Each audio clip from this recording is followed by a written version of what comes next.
listening to the NFL on Compass Media Networks.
Hey, how are you doing today, baby? Doing pretty good. How about you, Jacob? Man, not bad. It is a good night to be a fan of the.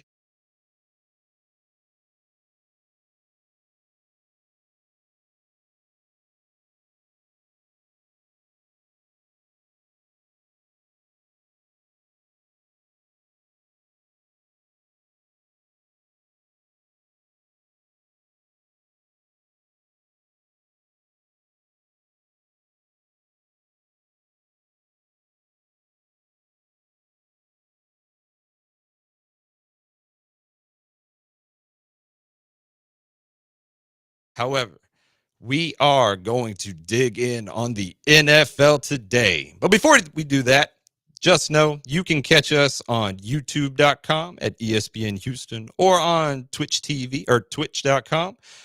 This is, again, the Mean Gene Show on ESPN 97.5 Houston. So, jumping right into all of this, we have two undefeated teams in the league. We have the Kansas City Chiefs and we have the Minnesota Vikings, both on a bye week. We have a lot of teams that moved around after their games today. The standings look pretty good, and everything's kind of coming together, right? This was supposed to be our separation Sunday. I am admittedly going to kick most of that information back to next week so that Mean Gene can join in on the fun for that.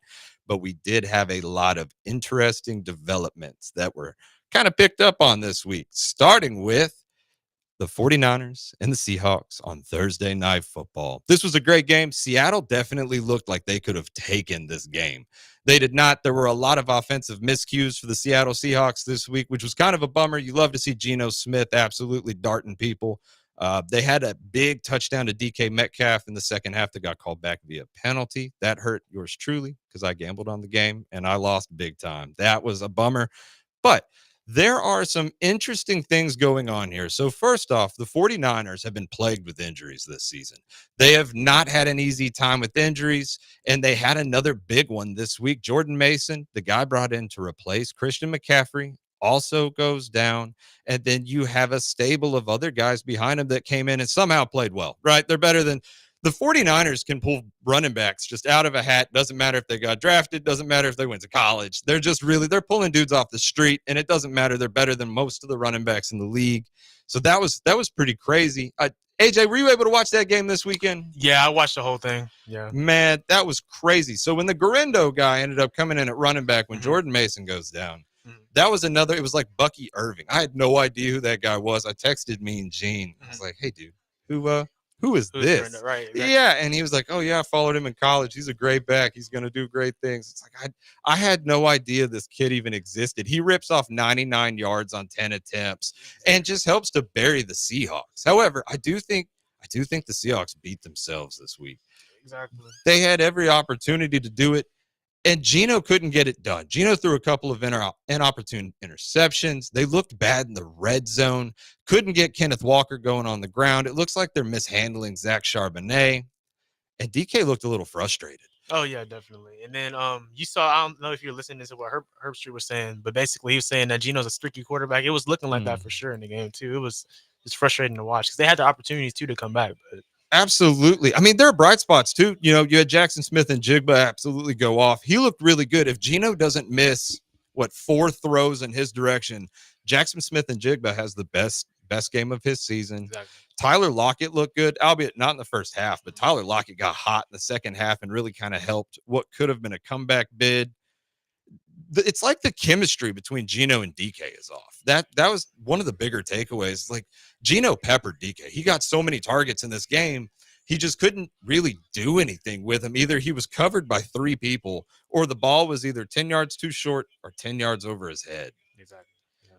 But it was a good game no matter what. I mean, you wanted to see a little bit more out of the San Francisco offense. I mean, I know they won 36-24, right? Like you can only ask for so much from them, but especially in my own shoes, I was prop betting on the game. We're live out of Houston. You can't actually gamble out here. We were prop betting on the game, and the over-under on receptions for every player on the 49ers was 4.5. Only one of them hit the over. That was Juwan Jennings. That's right, yeah. Yeah, Brandon Ayuk did not look great. Deebo Samuel had that one long touchdown, and outside of that, didn't look great. It was the Kyle Juszczyk show all game, which was wild. That dude's going to go down as the greatest fullback of all time. Yeah, he's been great for them. He's so good. Since he came in the league. And then you have George Kittle. George Kittle scored a bunch of touchdowns. Best tight end in the league this year with the decline of Travis Kelce. Yeah. But it was I think the 49ers are going to start separating themselves. I do think that they're still the best team in this division. It might just be a weaker division than what we're used to it being. I mean, Seattle's on a decline. You have the Cardinals who lost today. We'll talk about them a little later on in the show. And then you have the Rams who are at the cellar, and they haven't looked good this year, despite all the injuries. They do have tons of injuries. You know, Cooper Kupp's out, Puka Nakua's out. So they have their own list of problems. But I think that division might end up being a little weaker is probably the wrong word for it, but weaker than what we've seen in years past. What do you think, AJ? Yeah, for sure. And then we thought it was going to be stronger because how the Seahawks started off, but they've lost their last 3 games in 11 days, I believe, something like that. So, and then like you said about the Rams too, a lot of people were picking them to potentially, you know, take another lead. But of course, the injury bug hit them early, just like how it did a couple years ago. So it's like the 49ers, I mean, they're still poised to do well. We don't know when CMC is going to come back, but they still have a good team. It doesn't matter. Yeah, Kyle Shanahan can do so much with nothing at his disposal. And I mean, I personally thought the Rams were going to be a lot better, but it's one of those things where I don't know. Once you get into the season and they're missing Aaron Donald, you have all these injuries. So they have basically, despite beating the Niners, I think beating the 49ers for the Rams is going to end up being the highlight of their year because that essentially, it pissed the 49ers off enough to they woke up basically. Exactly. It reignited that fire underneath them. So, I mean, you do love to see that. I love Kyle Shanahan, love John Lynch. It's just going to be interesting to see what the 49ers end up doing throughout the rest of this season because you have CMC. You don't know when he's going to come back. They started saying that it'd be a couple weeks. Now you're looking at week 8, week 9 before he actually returns. So maybe they end up crumbling. I mean, the Seahawks are definitely the second best team in this division. They showed it against the Niners. Again, I can't emphasize this enough. Seattle could have won this game. If it weren't for a handful of miscues, Seattle had this game in the bag. So I'm wondering if the injuries to San Francisco mount up and everybody else gets a little healthy and the Seahawks make a run for it because the Seahawks are the only team in the division that have not beaten the Rams yet. The Cardinals beat the Rams. The Cardinals beat the Niners. The Rams beat the Niners. And Seattle's the only one that's actually lost. So it's going to be interesting to see how this one shakes out. Good win for the 49ers, strong divisional win for the 49ers. And I don't know. I think this was a good call. This was a good game for the 49ers. It was their first divisional win. They were 0-2 going into this game. So a lot of good things coming out of this. You do want to see a little more, production out of their offensive skill players.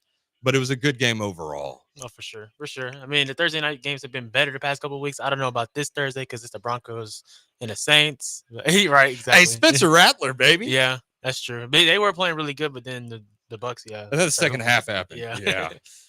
But, all right, man. Well, that should take us to the end of the first segment. You are listening to the Mean Gene Show on 97.5 ESPN Houston.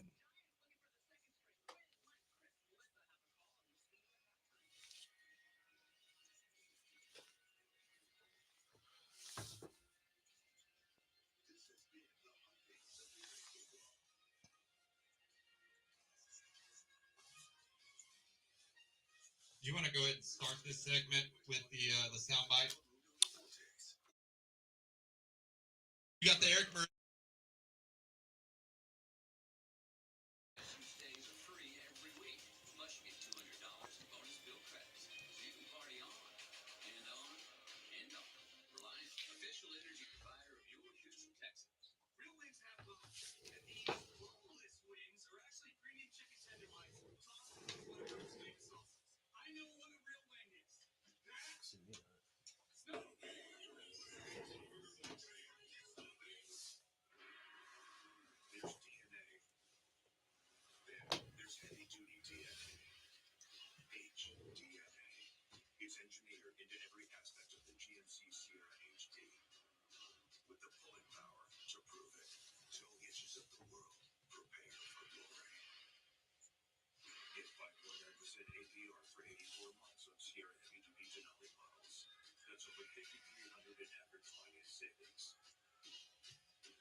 There are so many games streaming this season.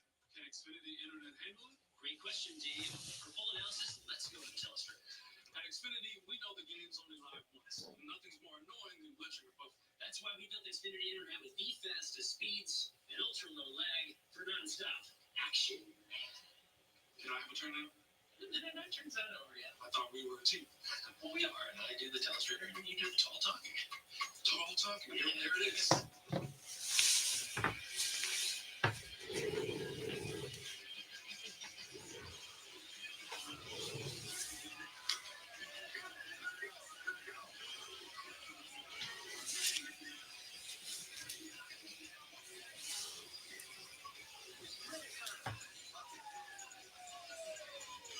You're listening to The Mean Gene Show on ESPN 97.5 and 92.5. For the Veritex Community Bank Studios, here's Mean Gene.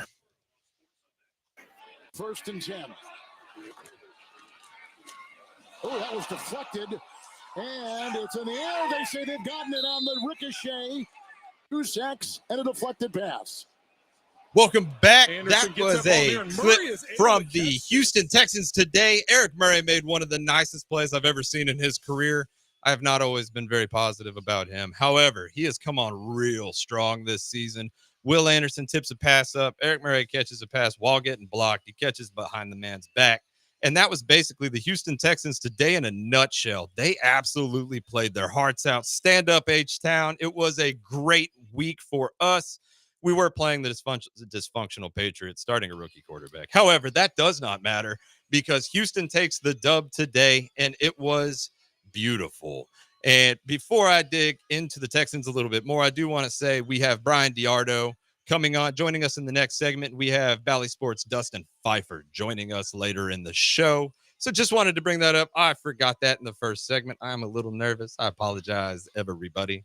But the Houston Texans played their hearts out. Joe Mixon and Dameon Pierce come back for the first game in weeks.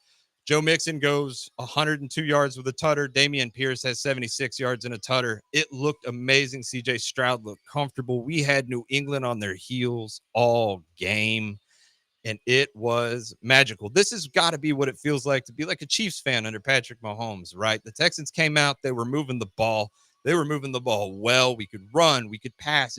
Our defense looked fantastic. Will Anderson finishes the game with 3 sacks. Danielle Hunter was all over the field. Azeez Al-Shaair looked amazing. What a bring in. And this was a good game for us to win. You know, we're now 5-1. We are 3rd place in the NFL right now, courtesy of not being on a bye week yet. However, we are 5-1 and in 3rd place behind the only 2 undefeated teams left, which are the Minnesota Vikings, which thumped us for our only loss, and the Kansas City Chiefs, who seem to always figure out a way not to lose. But the Texans look good. I can't say I was impressed with Drake May today. I did not think that this was a good move. I thought Jacoby Brissett was the play. Drake May came in. He did piss down his leg in the first half. However, Drake May made a terrific comeback. They were never close to winning. Houston's dub was never in question. However, Drake May might be the future of the New England Patriots. What do you think, AJ? Yeah, for sure. I agree. I mean, a lot of people were, skeptical about them picking a quarterback. They wanted to get a weapon and stuff like that. But I think like you need a quarterback to be successful in this league. So it starts there. Obviously, you want to build the pieces around there this year, and the rest of the season, honestly, is going to be good for them to develop. And then you'll see what they can draft next year and then who they can bring in free agent wise. But it was a solid showing for sure in his first start. I like Joe Milton a lot in the preseason, but honest, I mean, Drake Mayshek, the dude's got a cannon. He threw a couple. That first touchdown that he threw was an absolute dart. It was a dart, yeah. And you take away some of the drops, right? James Polk had a couple of just terrible drops. I'm pretty sure they were all on third down too, which sucks even more for them. But you take away the drop passes by receivers, you add an injured Ramondre Stevenson back into the mix, and the Patriots might actually be able to contend in this game. Yeah, and it felt like they were trying to make a little push at the end, but the Texans, they were able to make timely stops, and that interception in the fourth quarter, that really just it sealed the deal. Yeah, it did. Yeah, and I mean, we were missing Kamari Lassiter. Derek Stingley did get burnt a couple of times. However, Houston has woken up. I think getting thumped by the Vikings, I think that really gave us something. It's really going to propel us into being able to compete with the bigger teams. I see Houston going pretty far this season. Yeah, they should. I mean, a lot of people projecting them to be, potentially in the AFC Championship. We'll see. I mean, of course, health and things of that nature, but they're definitely looking right, and they haven't even, hit their stride yet, in my opinion. They haven't played their best ball at all. Exactly. Talking about not playing their best ball at all, we're going to go ahead and jump on over to your favorite team. That's fun. It's going to be my favorite part of the show, baby. The Dallas Cowboys. The game just ended. It was not a terrific game by any means. They lost to the Detroit Lions 47-9. And AJ, I know we don't normally use you a lot, but I would like a little bit of your insight on this one. Why did this happen? Dallas has looked okay, right? Maybe not as good as everybody thought they might have, or the diehards thought they might have. But Detroit came to Dallas and they wiped the floor with them. What would you say would be their biggest issue here? I mean, it's a lot of people look to the injuries and things of that nature, but I mean, you look before the season started, the team wasn't built to win, in my opinion. I mean, you have someone like Derrick Henry wants to be a Dallas Cowboy, Jerry Jones just being incompetent, not looking at a key running back, bringing back Ezekiel Elliott. Like, no offense, I love what he did in his early career in Dallas, but no, that wasn't the option. And then just not having a lot around receiver wise either. Like we talked about it before the show. Besides CeeDee Lamb, who do you really have? I mean, Ferguson's a good tight end, but you need more. Need more. Yeah, exactly. And then for me, I mean, I didn't expect them to win a Super Bowl anyway. So if you don't win a Super Bowl, I mean, I'd rather them try to get someone like Ashton Genty next year. That would be insane, running back wise. Because I mean, I don't look forward to anything. Micah Parsons hurt, DeMarcus Lawrence hurt. I mean, Deron Bland will be coming back, but like, bro, we're not playing for a ride. I mean, if you aren't winning the Super Bowl, you're like the other 31 teams in the league trying to climb up. So, exactly. Like I'm just watching the games at this point because I don't expect much. At this point in the season, I mean, every win honestly just hurts y'all a little bit because all it's going to do is tank your draft stock that much more and keep you away from the blue chip players there at the top of the draft. Right. It's like you said, who do they have at receiver? I mean, you have Jalen Tolbert, you have Kevondre Turpin. And beyond that, I actually have to look him up. I don't know. I mean, Jake Ferguson's a good tight end. Right. I just don't consider it. He's not a wide receiver. Right, exactly. He's a top 5 tight end, I would say. He's up there, yeah. More or less. But they didn't. Brandon Cooks is hurt, and they didn't go out and try to build some wide receiver core. I mean, I know CeeDee got paid. CeeDee deserved to get paid. No matter how bad Dallas may look, CeeDee's a top 3 wide receiver in the league. He is very, very, very good. But it doesn't matter when he's your primary target, your secondary target, and your third target. I mean, Kevondre Turpin gets open. He scored a couple of touchdowns in the passing game, but he's a better kick returner than he is a wide receiver. Oh, I mean, sure. like almost a Devin Hester. I mean, no offense to Devin Hester. It's not the same level for kick returns, yeah, right? That's true. But in terms of a wide receiver, he's a much better special teams player than he is a wide receiver. So it begs to question, what was Dallas doing this offseason, doubling down on their roster that already didn't go the distance?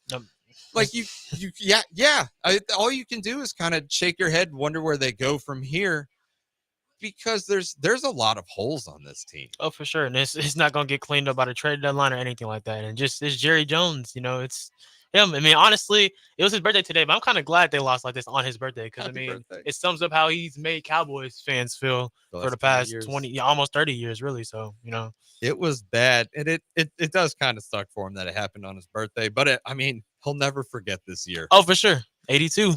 Right. Detroit walked in. Detroit looked really good. I mean, worth Mhm. noting. I mean, Detroit looked fantastic. Sam Laporta finally scores a touchdown. He's Mhm. been on my fantasy league, or one of my 3 fantasy teams, just doing absolutely nothing Nothing. every week. Sam Laporta looked really good today. Jared Goff is playing lights out ball, which is fantastic for Goff. And you have Jameson Williams is probably my favorite player on this team. Him and Tim Patrick. I love that Tim Yeah. Patrick from the Denver Broncos is having such a good revival season after losing the last 2 to an ACL and I believe an And Achilles. Yeah. Yeah, Mhm. man. Tim Patrick was out there, almost scored that touchdown, got just yay far from scoring it, gets stopped. David Montgomery walked in so that I can add more fantasy points against the Mean Gene this week in fantasy. But I don't know, man. Dallas worry. If I'm a Dallas fan, I am hitting the panic button. I mean, I know a lot of people that thought they were going to win a Super Bowl. Rational people knew that was not going to happen. Exactly. But you have to wonder because they're investing a lot of money in just a few people. You have the Micah Parsons contract coming up. You got to wonder if they're actually going to re-up him or if they're going to disperse that money to pick up other free agents to fill other holes. You have to pay Micah for sure. I mean, You think? hopefully, yeah, they're gonna pay him because I know like at times, obviously, it seems like he disappears, but that's more than the whole story. They also hold him a lot. They don't count things like that nature, yeah. but you don't find edge rushers that easily. So I think they're gonna sign him. I know there's a new TV deal coming soon, so I mean that'll be able to disperse more money and stuff like that. But yeah, I mean they're gonna have to be able to draft well and hit on draft people they draft because the money is up to go up for a lot of different people. You're not kidding. And I mean, they do have the best kicker in football. Yeah. I will give Brandon Aubrey every prop every week. That dude is so good at kicking field goals and extra. He's the best kicker in the league. Yeah, most consistent as well. Exactly. I Mhm. mean, it's crazy to think not too long ago you had like Brandon McManus and Justin Tucker and guys of that nature at the top. They all seem to have fallen off. And Brandon Aubrey came out of absolutely nowhere last year and hasn't missed a beat. Right. He's so good, dude. He's the only bright spot right now, in my opinion. So, Do you think, and this is just I know Dak just got paid, Mhm. right? And the contract's got to hurt just a little bit watching their offense sputter the way it has. You can't blame it all on Dak. The offensive line has let him down. The Mhm. receivers are not terrific. Some of that falls on Dak. Do you believe that Dallas may go out of their way to draft a quarterback, not to supplant Dak, right? Like, it'd be ridiculous to give him all that guaranteed money and then bring somebody else in, like, the quarterback competition now. But do you think they might go out and try to find somebody better than Cooper Rush that might motivate Dak a little better now that he's gotten paid and kind of might need to kick it up being the highest paid player on the Dallas Cowboys? I mean, I guess that could be possible, but I mean, you giving him that contract before the season started, it really just solidifies him being your quarterback for the next half decade. So I mean, last year when they traded for Trey Lance, it didn't make sense in my opinion. So I guess it's possible, but I don't really see that happening. Just Jared needs to do a lot. Really, I just wish he would step down. Honestly, I'm just being real. Do you But think his son would run the program better? I wish both of them would just stop and just get out of the way. Let someone else with a young, innovative mind who has football knowledge run the operation of the team and finally bring some relevance to the Cowboys organization because they don't have it. There is a guy looming right now that Mhm. is theoretically unemployed that could come in and do it all. You could have Bill Belichick step in and be Jerry and everybody else in the organization. You might get that dynasty back, man. That would be the rational thing to do, but do the Cowboys under Jerry Jones do rational stuff? I don't think so. Not even I don't remotely. expect it. It is what it is at this point. Oh, that's funny. Yeah, so I like the Cowboys, right? Not really. They're my least favorite team in Texas, but I like the idea that they could be great again. Like, right? Like, make the Cowboys great again. They were good before we were live, Right. And it's just one of those things where you hate to see it because they, at the end of the day, they are a Texas team. Like, we're in Houston. We want Houston to be better, but you want Dallas do. to be good as well, right? Like and like it would make sense. And I do kind of hope that they turn it around. Y'all got to pay Stephon Diggs next year. That's why Houston wiped his contract out so that he can go play with his brother next year, more than likely. So I don't know, dude. I want to see Dallas do better, but it's one of those things that I don't foresee it happening. You just see an implosion coming, like Yeah. like Stephen A. says, like an accident waiting to happen. Like, it's No just bad. kidding. And it's always embarrassing. Like it's never gonna be normal. Never close. Yeah, it's always a big embarrassment. It sucks, dude. But only for you on this show. So I'm Yeah. sorry, bro. It's all good. But you are listening to ESPN 97.5, The Mean Gene Show. On our next segment, we will have Brian Diardo joining us. and we will be right back.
This is the Mean Gene Show on ESPN 97.5 and 92.5. From the Veritex Community Bank Studios, here's Mean Gene. Welcome back, everybody. I am Jacob Meadows. I'm obviously not Mean Gene, but we are filling in and having a little bit of fun despite not having him here with us tonight. AJ, do we have Brian on the phone yet? Okay, cool. Everybody, we have Brian Diardo on the phone with us today. He is the senior writer for CBSSports.com, and he is one of the most intellectual people that I've actually had the opportunity to talk with since being with Mean Gene. So without any other further ado, Brian, what is up, buddy? Guys, it's always a pleasure to be on with you. Hopefully, Gene's back with us soon. But yeah, it's always a pleasure to talk with you guys. And what a day it was so far in the NFL with the Bengals and Giants playing now. But yeah, I'm sure there's a lot to talk about from the games that have already happened. Absolutely, man. Yeah, looking at the AFC North, right? We had the Steelers and Raiders. That's going to be the game that we start with. That was it. The Steelers are the best team outside of the Ravens, but they played in a more interesting game, in my opinion. I thought the Ravens and Commanders was a better game in terms of the matchup, but the Steelers are an intriguing team to me this year, being with Justin Fields and kind of having, I don't know, less to work with, right? In my opinion, Baltimore's got a better roster, but the Steelers are playing really good ball. And between the Steelers and Raiders, do you feel that the Steelers have kind of pulled away a little bit from the bottom of this division? Do you think that they are going to be able to compete with Baltimore after what we saw with the Raiders? It's a really good question, and I think the answer is I think Baltimore is obviously the best team in this division. Mm-hmm. That being said, you do wonder defensively where Baltimore is, because on one side of the coin they've played two really good offenses lately in Cincinnati and Washington, so that could help maybe give them a pass for giving up well over 30 points in both of the or 30 and over in both of those games. But you do wonder going forward, though, is that going to continue to be an issue? And that's why, to me, next against Tampa at Tampa, to me, might help us understand what Baltimore is. Is this going to be the Baltimore defense that allowed 10 points 2 weeks ago to the Bills, or is this a defense that's going to continue to allow points? But yeah, offensively, Baltimore is on a level. Cincinnati and Baltimore are right with each other. If Cincinnati's defense can figure things out, then they obviously can fight back into this mix. But at 1-4, there's a lot less of a margin for error, obviously. But so I think defense right now for Baltimore, you have to question it a little bit because again, they looked good against Buffalo, but other than that, 27 against the Chiefs, 26 against the Raiders, 25 against Dallas when they had a big lead and coasted. So I do think, the Bills game so far has been the anomaly, right? Every other game defensively, they have not been great. So Pittsburgh, yeah, I mean, they could win if you force turnovers, which the Steelers are number one in the NFL in red zone turnovers. They had another one today with T.J. Watt saving a touchdown at the 1 yard line, getting the ball out, recovering it. So, that defense can be the Steelers' equalizer. Now, you want to get in a shootout with Baltimore, the Steelers aren't going to win, but they are making strides, every game offensively. And, the 32 points today, a lot of that was because of the defense and the special teams getting a block punt. It was a lot of, complementary football. It would have been impossible today for the Steelers to lose this game, given how well the defense and the special teams played. The offense kind of had to show up and make a few plays and not mess it up for everybody else. And that's what they did. I mean, Najee Harris ran exceptionally well. Justin Fields, 2 touchdown runs, over 60 rushing yards. The Steelers ran the ball very, very effectively today. And I think that was the story for them. I mean, like I said, the special teams, the block punt, they maybe have the best kicker in the league in Chris Boswell, maybe the most underrated kicker in the league. Defense is number 1 or 2 in the league. So to answer your question in a long-winded way, yes, the Steelers can keep pace with Baltimore, especially when they play each other, because the Steelers, like a few other teams in the AFC North, when healthy, have found kind of the blueprint for how to beat Lamar Jackson. The Steelers have a very good record against him. I believe he's only beaten them twice. So, yes, the Steelers can play with Baltimore as long as that defense continues to play the way it's played so far. Nice. Okay, let me ask you this. So, in my opinion, like watching the game, right, it looked a lot like the Raiders beat themselves. The Raiders put them in a position to succeed multiple times. They had a lot of things called back via penalties, and they had a lot of miscues with Aiden O'Connell under quarterback. Did this game kind of worry you about Pittsburgh's defense at all with the way the Raiders, I mean, they had so many touchdowns called back today. It was insane. So if Pittsburgh was playing a more disciplined team, if Antonio Pierce had really, brought his team and had them ready to go and not had so many just kind of bogus miscues, the Raiders might actually have looked competitive in this. Are you worried about that Pittsburgh defense at all? Or do you think this is kind of, it was one of those weeks and the better team won and Pittsburgh's on to the next week now? Well, I think you're right. And I think you only have to go back 1 week to see what a competent offense can do against the Steelers. Look what Dallas did. And then you look what Dallas did today, getting destroyed by the Lions. So Dallas clearly is not a great team. And they came to Pittsburgh and defeated the Steelers. They orchestrated that game-winning drive that Dak Prescott orchestrated last Sunday. So, no, to answer your question, yeah, I think the Steelers certainly still have some, communication issues on the back end. I think Deshaun Elliott is still kind of working his way with Minka Fitzpatrick, who I believe, as you watched the game, you saw he was banged up and still played, so he's not 100%. The thing to me, I think the secret to me, the Steelers defense that might be, they're not elite. They're not. No. And they're borderline, I wouldn't even call them great. I think they're a very good defense, for sure. And in today's NFL, a very, very good defense because, no one plays defense anymore. But I think the thing is, Patrick Queen has kind of been disappointing. He got hurt watch a lot of the games. Yes, that also. But, yeah, he hasn't been really an impact player. And it's fair to wonder whether or not Roquan Smith was actually kind of the guy that made him look better. And, their other, rookie that starts at linebacker, he's Peyton Wilson. He's good, but he's a rookie, and he a lot of times tries to guess and is out of position a lot and can get pushed off of blocks and can get trailed around in blocks. So, if I was Ben by the trade deadline, which I don't know if they will or not, I'd be looking for inside linebackers that could help them, a veteran inside linebacker. Doesn't necessarily need to be great at coverage, but can just be a good stout run stuffer and not be a liability in pass coverage. But to me, I think that's been the biggest deficiency I can see with that defense. So, no, I think, as Mike Tomlin always says, they're still in the learning phase. I think they absolutely have the players on defense to be a very good unit. I think it's still communication, and those things are obviously still working on. One of the big, things in the media is the Justin Fields versus Russell Wilson competition, and will Russ supplant him as QB1 and this, that, and the other.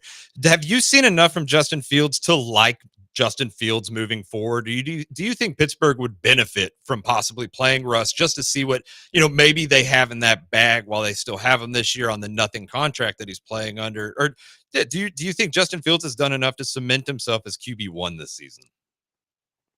Well, you know what? Shameless plug. I'm glad you asked. I literally just wrote something on, the nice part about that game was it was such a blowout. You could write the article and it was done right when the game ended. So I actually wrote on why I think the Steelers at this point should have no thoughts about changing quarterbacks at any point here soon. And the beauty of their schedule is this. They've got 2 more home games, I believe now, prime time against the Jets, who very tough defense, but they're 2-3. They just fired their coach. They play tomorrow night. So you're going to get the Jets on a short week, and that they should either be favored in that game or that's a very winnable game. And then you've got the Giants, who that shouldn't they're not one of the top teams in the league. We can all agree. I think of Wilson, or obviously from here until the bye, Justin Fields is your starting quarterback, barring an injury or barring anything crazy. Like, he's your starting quarterback, and there shouldn't be any more discussion. They're 4-2 right now. They split the next 2 games. They're 5-3, but Fields plays okay-ish. Then I think maybe you could have that conversation about Russ, and that would also give him even more time to get healthy and to get acclimated. Because again, last week was the first time he was a full participant in practices, and as Mike Tomlin said at the end of the week, he showed this week he can protect himself. He got through the week without having any setbacks. That's step 1. Now let's see this week if he can duplicate that, and then we can go from there. So really, to me, the schedule sets up great for Pittsburgh. You're 4-2, 2 home games, primetime games. You're going to have the fans behind you. Worst case, you would imagine you're 5-3, and then you can kind of make a decision. If they win these next 2 games, no, you keep rolling with Fields. You lose these 2 games, then I think you seriously need to consider Wilson. So, but at least for now, and you watched the game, so you know what I'm talking about. He wasn't great. He just isn't. But he didn't turn the ball over. He made the throws when they needed to be made, and he gives the Steelers that added dimension with the running. Yep. And that's really important because he can make plays for you in the running game. It opens up Arthur Smith's offense. It gives defenses another element of the offense to watch. Plus, that offensive line continues to get banged up. We saw Zach Frazier leave the game today with an injury. They already have a couple of rookies starting on the offensive line. They lost Fatanu potentially for the season. Their number 1 overall or the number 1 draft pick. So I just think for what the Steelers have on offense, it makes a lot more sense with Fields. And I know that with Wilson, there might be that temptation. Hey, you basically got him for free. You should see what you can get out of him. I predict, and I think there will be at some point this year, organically, Russell Wilson will play for the Steelers in the regular season. I just don't see that being anytime soon. I have to agree. And it to me, it boils down to Justin Fields' ability to run, because Russ has lost that step, right? Russ is no longer a spring chicken. He cannot move the way that Justin Fields can move. So if the pocket were to collapse, right, Russ is going to take a sack in a situation that Justin Fields probably won't, unless he extends the play and then gets sacked afterwards. But I do agree with you 100% on that. I think that as long as they're winning games, you can't fix what's not broken. I think Justin Fields has done admirably well for the Steelers, considering the bad rep that he got in Chicago. So that has been pretty nice. But yeah, 100%. And I think the other thing you have to look at too is that he's just getting better in Pittsburgh. And I think one thing that he deserves credit. He's been very coachable. They've had him change things with his footwork.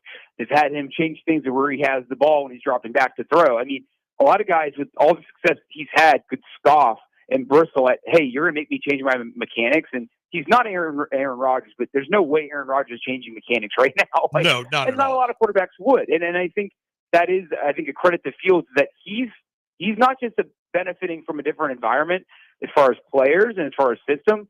He's also benefiting from better coaching, and I think that definitely is a tribute to him that he is only getting better.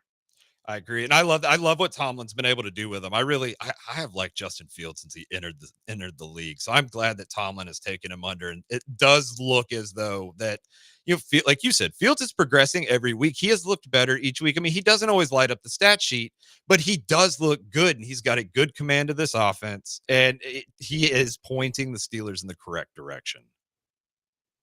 Yes, and if I may too, I think the other thing is that I love his poise, right? And and I've watched him a lot at Ohio State, and he's never played in an NFL postseason game, but he played in what was it? The college football playoff a couple of times with beat Clemson, had 6 touchdowns, I think, in that game. And in that game, they blitzed the linebacker, almost basically saying, we're not going to beat Ohio State straight up. We got to take this guy out.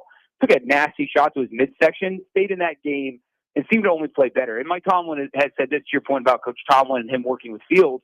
He has said, like, when you never really know what you have in a quarterback until you're in the thick of it with him, until you're in an NFL game with him, it's tight, and you're looking at him. And he goes, that dude doesn't say much, but he just has this look in his eyes where he's with you.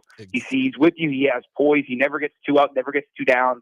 And I think the intangibles has been almost as impressive as his tangibles. I mean, Russell Wilson is very liked in that Steelers locker room, very respected. He was voted a captain. But Justin Fields has also gotten, he's also one of the locker room. And I think that's another important element in all of this, that the Steelers want to play for him. The defense wants him in. And so I think Justin Fields really couldn't have done much better. I mean, I know a lot of people want his numbers to be better, but you got to remember, if you would have said that to anybody in July, hey, Justin Fields is going to be starting for the Steelers, and they're going to be 4-2 after 6 weeks, and he's going to throw, I think, one interception, everybody on earth would take that. So I think we've moved the goalpost on Justin Fields, and if we take a step back and look at everything he's done, I think, it's hard to ask for much more out of him and the team.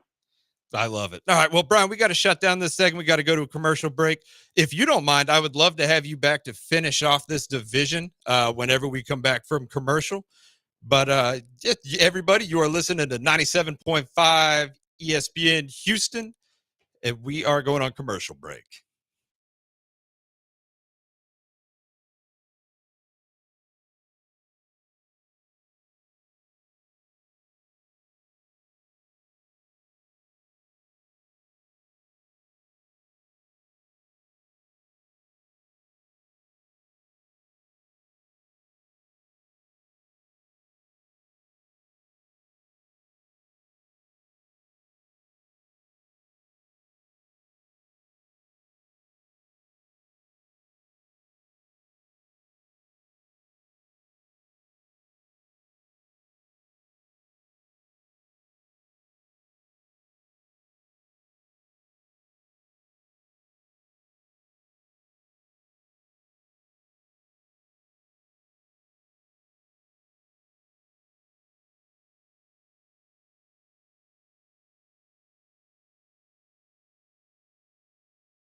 You're listening to The Mean Gene Show on ESPN 97.5 and 92.5. for the Veritex Community Bank Studios. Here's Mean Gene. Welcome back, everybody, to the Mean Gene Show on ESPN 97.5 Houston. I am joined by CBSSports.com senior writer Brian Diardo for the second and the last segment of our first hour here on the show. Welcome back. Thank you very much, Brian, for sticking this one out and coming back for another segment with me, man. Oh, hey, my pleasure. My pleasure. Always good to be with you guys. All right, so we're going to open this one with Cleveland, the Cleveland Browns and the Philadelphia Eagles. This game was earlier today. We'll finish up with the Bengals. They are live, so I have much fewer questions for them. But going into the Cleveland Browns, I know you're big on the AFC North. The Cleveland Browns have imploded in a way that not even the Cleveland Browns have been able to pull off in the past right now. And there doesn't seem to be like a clear path forward, right? You're stuck into the Deshaun Watson contract. He's not playing well. The offensive line is abysmal. Nick Chubb comes back allegedly next week. He'll probably be on a significant snap count. But do you think there's any way for Cleveland to kind of dig themselves out of this hole? I mean, they were a playoff team last year, and this year they are so dysfunctional that it doesn't look like they can get out of their own way. Yeah, there's a lot to unpack. And, like the Steelers, they've got to buy, not necessarily, not as close. They've got 3 more games all at home, Bengals, Ravens, Chargers. The Bengals have the same record as they do. Teams seem like in the division, the Browns did beat Lamar Jackson and the Ravens late last year. The Chargers are, kind of a middle of the road team. So yeah, I mean, there's a chance they could maybe get, maybe 2 wins going into their bye and regain hope. But, right now they're 1-5, as you said. It's a roster largely that was good enough to go to the playoffs last year, win 11 games. And, you ask, what could they do? I mean, they could change quarterbacks, and that's not going to fix everything, and I covered the Packers game and the Steelers game today. So I haven't got a chance to look deeply at the Browns game this week, but I did look at last week's game against Washington. And what I saw were I think, 3 things. I think they have no identity right now on offense, and I think that's killing them. You would think when Chubb comes back, that's going to help them, but the main reason why they don't have an identity is because their offensive line is just in shambles. They've had so many injuries, and it was one of the league's best offensive lines for so many years. And that was a huge reason why Nick Chubb had so much success, and Joe Flacco and all that, had success. That's not there anymore. That their line is still has injuries, and some of those injuries aren't going to get better this year. They're just going to have to make do. So that's part of it. Now, the other part is the inconsistent play at quarterback, and some of it is on Deshaun Watson. Some of it's not. Some of it is receivers aren't getting open. Some of it is, defenses are out scheming, the offense and the new offensive coordinator they have there, Ken Dorsey, who was fired in Buffalo. And it's safe to say that his time in Cleveland might not be very long either. So, and now it is, again, also important to say that Kevin Stefanski does call the plays there. So I don't know how much of a fault it is to the offensive coordinator, but like Van Pelt, Dorsey might very well be the scapegoat again. But you could change quarterbacks, and what that does for you is it creates an offense that's much more similar to the one that they ran with Joe Flacco, which is shorter releases, shorter routes, higher chance for completions, and it's going to maybe shorten the game for your defense and will keep them off the field more. When Nick Chubb comes back, hopefully he can help kind of aid the quarterback. But, Watson doesn't help himself. 5 sacks today. A lot of that, again, is the offensive line, but a lot of that is his erratic play. So the answer is simple. You change quarterbacks, you see if Jameis Winston can give you a spark. Is this so? Okay, so I do like that you said Jameis Winston over Dorian Thompson-Robinson, but do you think this team's going to be a seller at the deadline? I mean, they don't have very many chips that they could move that would bring in anything significant, but if you really had to, you could move in Amari Cooper, right, which is their best receiver and would crater their passing game a little bit.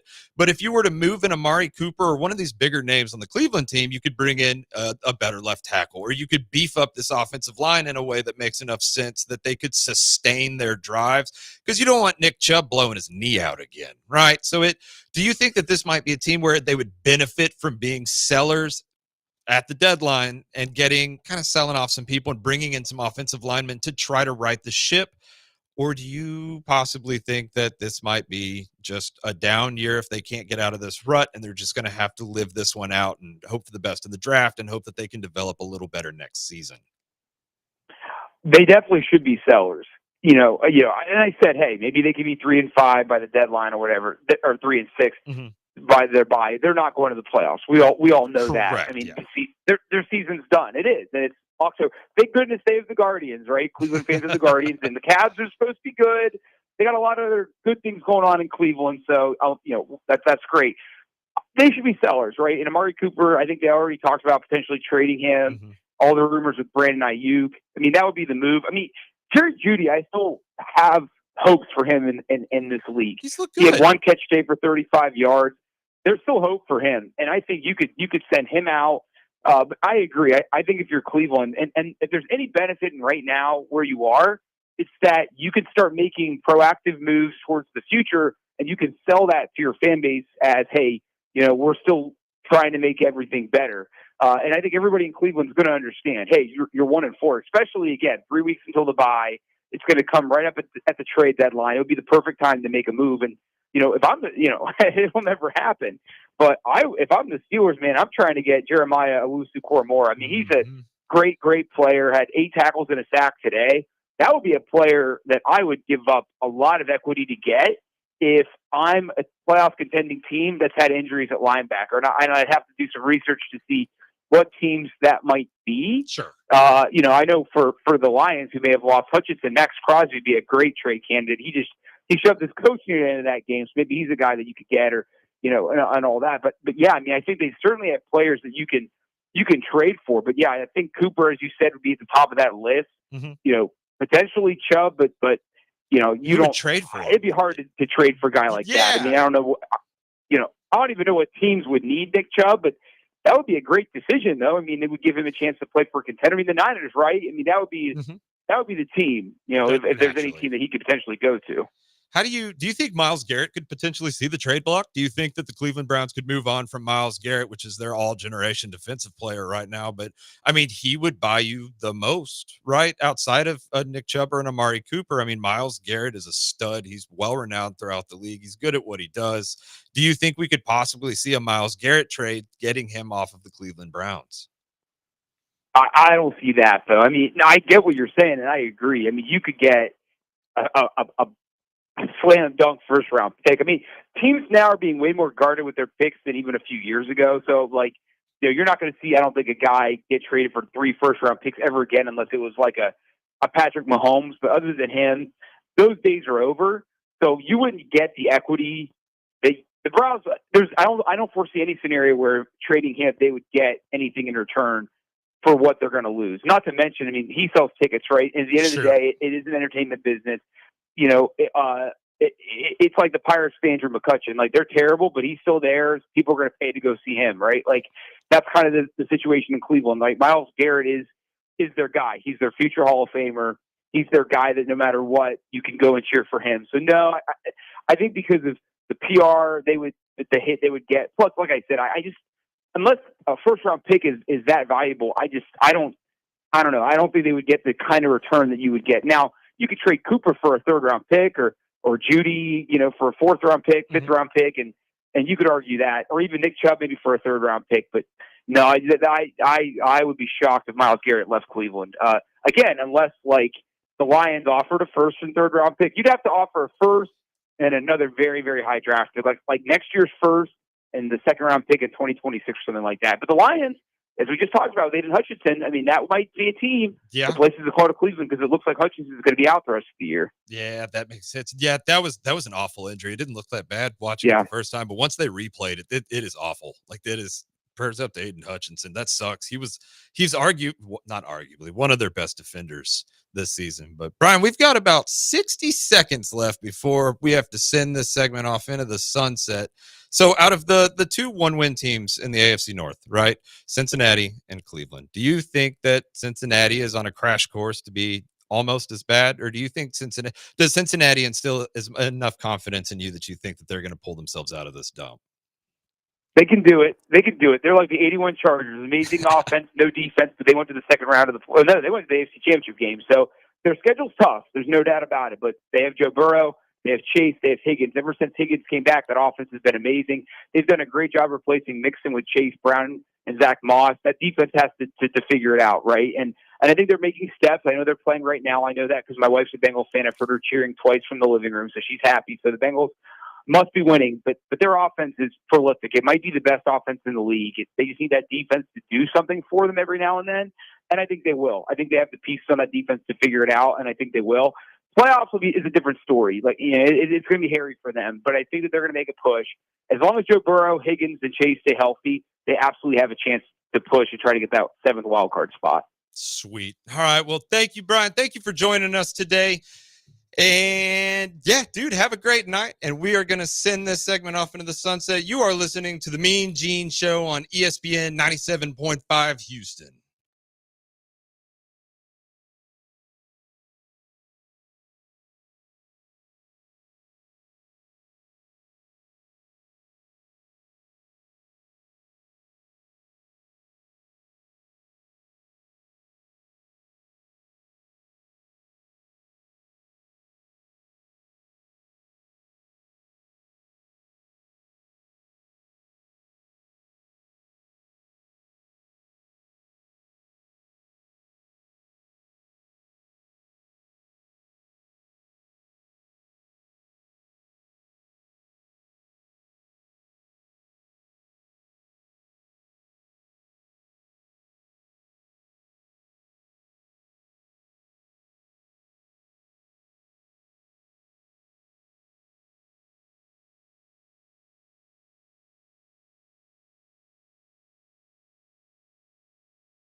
Welcome back, everybody. You are listening to the Mean Gene Show on 97.5 ESPN Houston. I am your host for the day, Jacob Meadows. Mr. Mean Gene could not join us due to him being a little under the weather.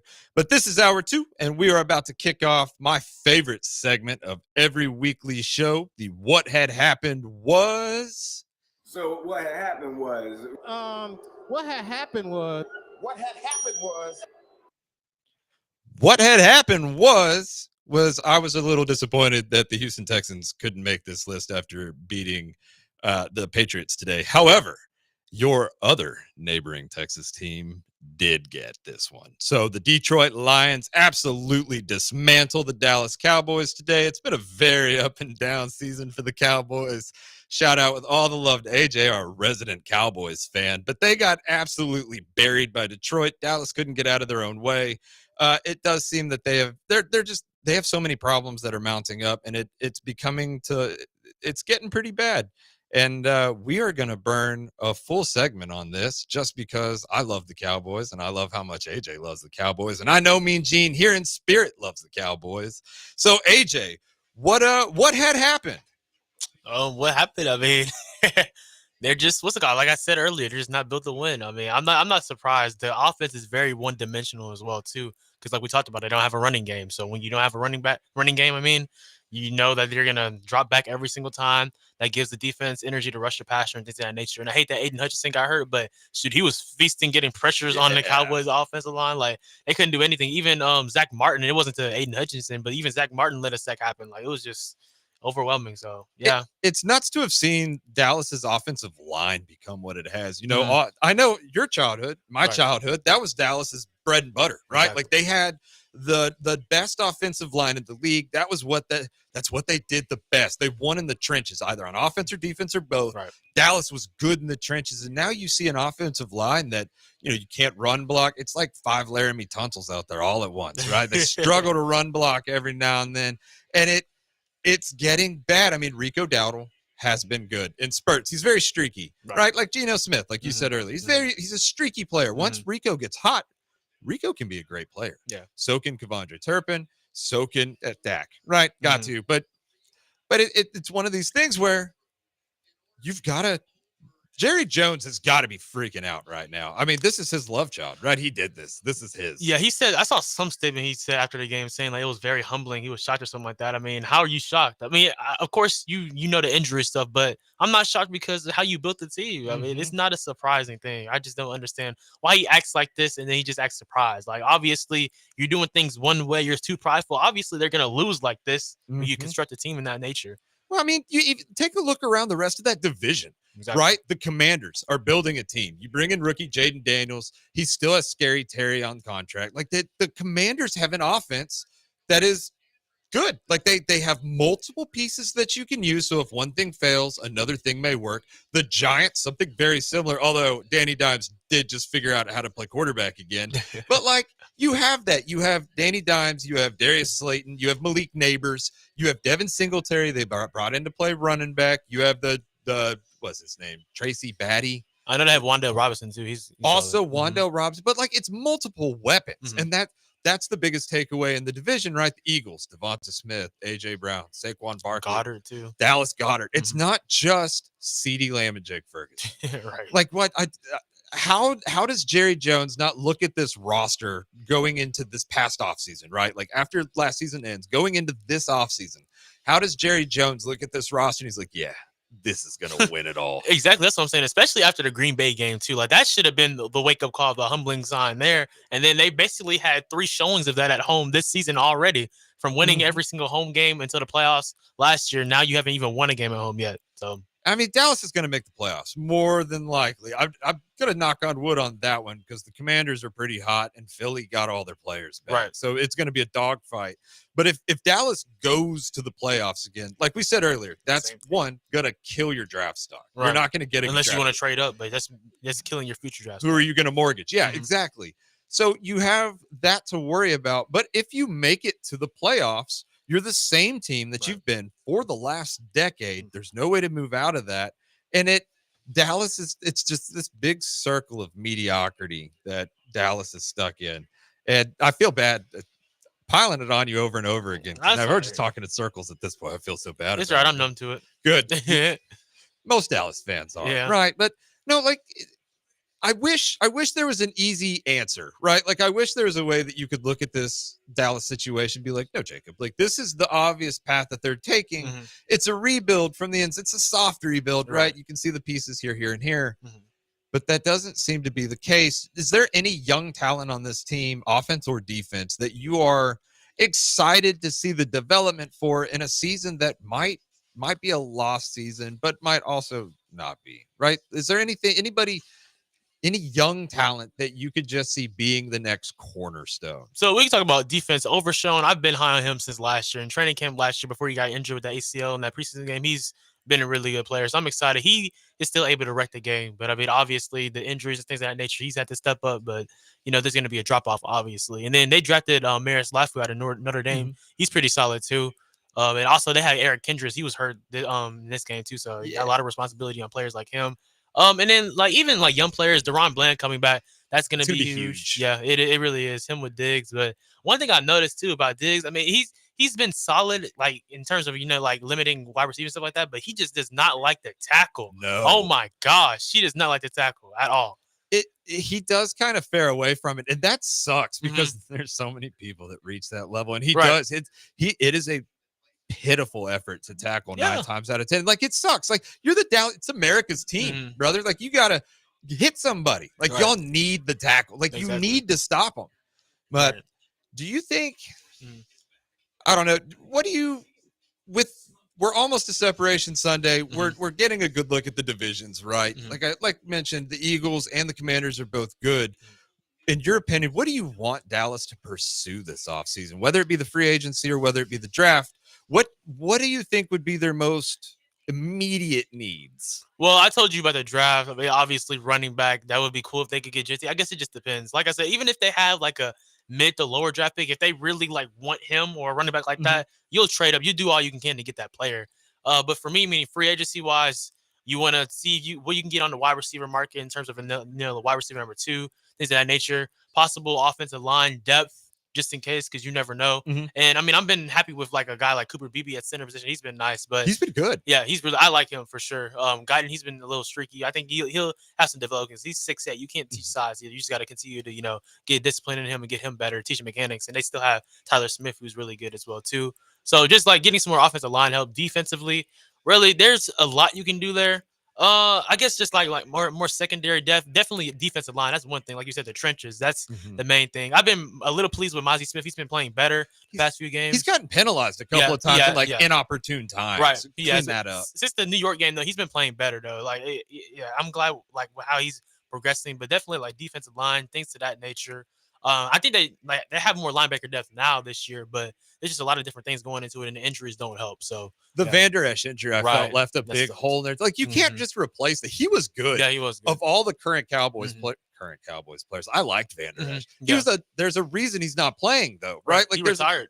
There's a fine line between being too aggressive and being good at your job, and it felt like he took his job very seriously. He was very good at what he did, and it ended up breaking his body in the end. Yeah, which sucked. But y'all, the Cowboys have a pretty poor history of linebackers here lately. Jalen Smith ended up not being the injury, but Jalen Smith, you have Van Der Esch, they're bringing in these high quality talents, and they either get hurt or just aren't what they were supposed to be. Exactly. I forget that player they drafted like in 2017 or something like that first round pick, like he with a Michigan or something like that, but he ended up being a bust.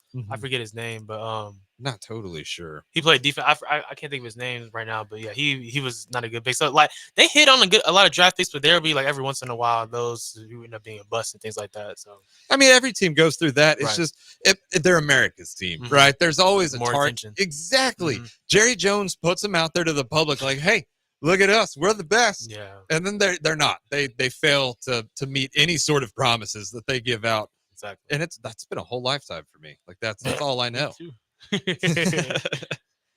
But of the rest of the games on Dallas' schedule this year, are there any that you're circling on your calendar? Right. Are there any that you're just excited to see? Or it's just another year as a Dallas fan? I mean, the whole season has been the same for me, honestly. I mean, just watching the game, just seeing what's gonna happen. I mean, if they win, I'll be happy about it for the day. But I don't like, how some people, like some sports fans, make it like the games, the outcomes, like control their mental health, stuff like that. I just don't even get that captivated into it. It's just a game, right? Exactly. It's whatever at this point.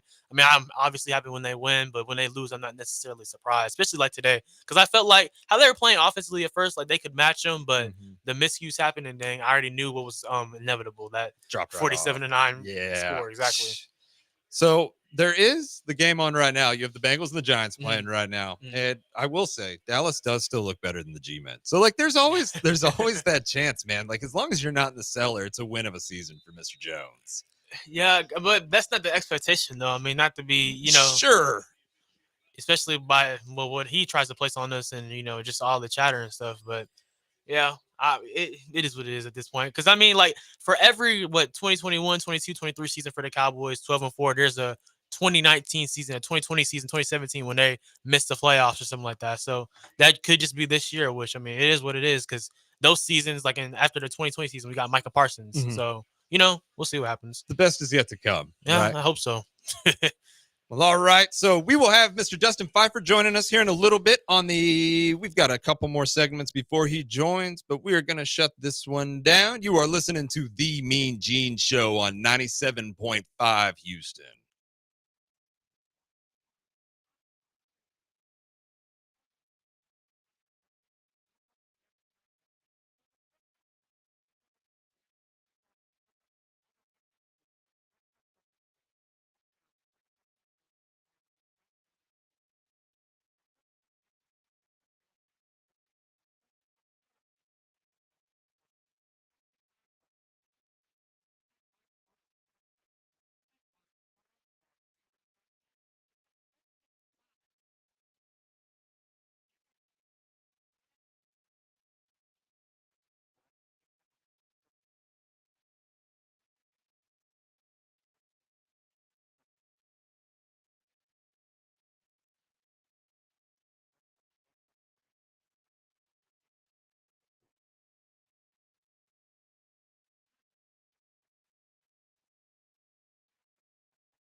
You're listening to The Mean Gene Show on ESPN 97.5 and 92.5. for the Veritex Community Bank Studios. Here's Mean Gene. Welcome back, everybody. This is the Mean Gene Show on 97.5 Houston ESPN. Again, I am not Mean Gene, but I am doing my best to be him. I know the resemblance is uncanny, but, I am a different person. But we had a cool conversation last segment. I mean, I love talking to AJ about the Cowboys. Nothing brings my heart more joy than talking to you about the Cowboys. Appreciate it, bro. But we're going to jump into something that surprised me a lot this week, honestly. So the first game that we're going into is going to be the Chicago Bears, the Jacksonville Jaguars. Caleb Williams is the truth. That is true. But the Jaguars are the kings of London, right? Since we've been going to London each season in the NFL, the Jaguars really do reign supreme. They are much better at traveling to London for whatever reason. They are normally a dominant force. And you have rookie Caleb Williams under the helm for the Chicago Bears. So in no reality did I expect this game to go the way that it did today, because the Bears absolutely pummeled Jacksonville. This was never a close game. Travis Etienne gets hurt, and it was almost as if Jacksonville didn't show up to play. You hear these reports coming out that the defense quits on the team in the second half. Doug Peterson's seat is getting incredibly hot down in Jacksonville, which sucks for him because I don't necessarily think this is all on him. But you had a lot of things going on in this early game. It was on super early this morning. It was like 9 a.m. Central Time-ish. I'm not totally sure if that's correct. Like 8:30 when it started, but yeah. 8:30, yeah. There you go. But I did not see this coming. I definitely thought with Caleb Williams being a rookie quarterback, right, I guarantee that dude has never flown to London to play a football game, right? It's got to be hard. Players get jet lagged after they've done it a dozen times. So the way Caleb Williams was able to come in and command this offense was nuts. I mean, I know Cole Kmet was his leading receiver. It was a lot of checkdowns, but Caleb looked amazing. You can't pin it on any one thing. Caleb looked really good today. Oh, for sure. Yeah. And I mean, he needed this game. He's been playing better the past few weeks. So if you're a Bears fan, that's some encouraging news because especially in the NFC North, you're going to need to win as much as possible to try to make the wild card. And even then, you might not even still make the playoffs because how loaded that division is. No kidding. And the Bears are sitting at 4-2. I mean, they are doing well within their division. You know, there was all this hype in the preseason, like, yeah, Caleb's going to take us to the Super Bowl. This is the next big thing. We got the guy. And I was as doubtful as anybody should be because he's coming out of college, played at USC. Like, there were very obvious issues in his game. Bro, Caleb Williams is a stud. Oh, for sure. Yeah. I mean, he's drafted number 1 for a reason. Now, the Super Bowl talk, obviously, is delusion. But yeah, temper it. But, right. man, he looks – it is not unrealistic to think that he could make a wild card. Exactly. Like, I mean, they have a lot to prove. It is only week 6. Mm-hmm. But Caleb Williams looks significantly better than I would have expected him to, and he's doing it both through the air and on the ground. Right, exactly. So you see Keenan Allen getting in for a touchdown. He and DJ Moore have terrific chemistry already. You have Rome Odunze, who came in, also a rookie out of Washington. Caleb likes him. He's a very good target for him. These are all big guys that are good at catching the ball. They can all high point. They can all run good routes. And it just looks like, as much as there was talk when Chicago wasn't playing well in the beginning of the season, Caleb Williams and the Bears are poised to have a good year, and they might be trending in the right direction this season. Right, and they supplied him with a lot of weapons. That was the chatter before the season started, so that was honestly a great thing. You always want to set your quarterback for optimal success. Now, you can still say the offensive line is a little, questionable at times, but they're playing better as the season goes, so that's a good thing. And I know you said something about it only being week 6 because you know how I say like getting early. Well, when it's like around 7, 8, 9, 10, that's when I'm like, okay, it starts to like you said, separation Sunday. You start to get a good like feel of how teams are going. So we're definitely getting there. So this really might be the most competitive Bears team we've had in since Jay Cutler? Give or take? That's what I was thinking. Yeah, really. And that's nuts. Mm-hmm. That is absolutely nuts. Jay Cutler is tough as nails, and it's been a long time since we've seen someone like him in Chicago. Exactly. So. I think they made the playoffs like in 2017, 18, something like that, and they almost won the game, but they missed a field goal or something like that. That's right. It was the one that had dinked off the goalpost at the very end. Was it Robbie Gould, I think? I think that might be a lie. I think he was at the 49ers. But yes, I know exactly what you're talking about. Yeah, it killed the confidence of the kid. The whole city of Chicago hated him. It was this whole thing because that was with MVP Mitch. Yeah. Mitchell Trubisky was the quarterback. Right. Yeah, that was the magical run when Khalil Mack was on defense still. So, I mean, things are looking up in Chicago. And on the flip side of this, right, Jacksonville, what happened to the Jaguars? I'm sad me and Gene can't be here, and I have to speak on his behalf for this one. But we were incredibly wrong about Jacksonville. Both of us thought that they were going to be a lot better than worse in the AFC South. And I have no idea what's going on. They're falling apart at the seams. Right. I don't think it was unreasonable to have that expectation. I mean, because they have a solid defense. Trevor Lawrence, adding Gabe Davis, have Christian Kirk, Evan Ingram drafted Brian Thomas Jr. So they have the weapon. It's just like the small things it comes down to, like especially in the first few games, and then now like they're starting to implode. So that win last week was good, but you're 1-5. 1-5, and it's looking bad. And it's like they already tanked for Trevor, right? They got Trevor. They tanked for Trevor, and they got Trevor, and Trevor wasn't the answer, right? They thought, we're going to draft a young quarterback. He's going to sail us off into the Super Bowl sunset.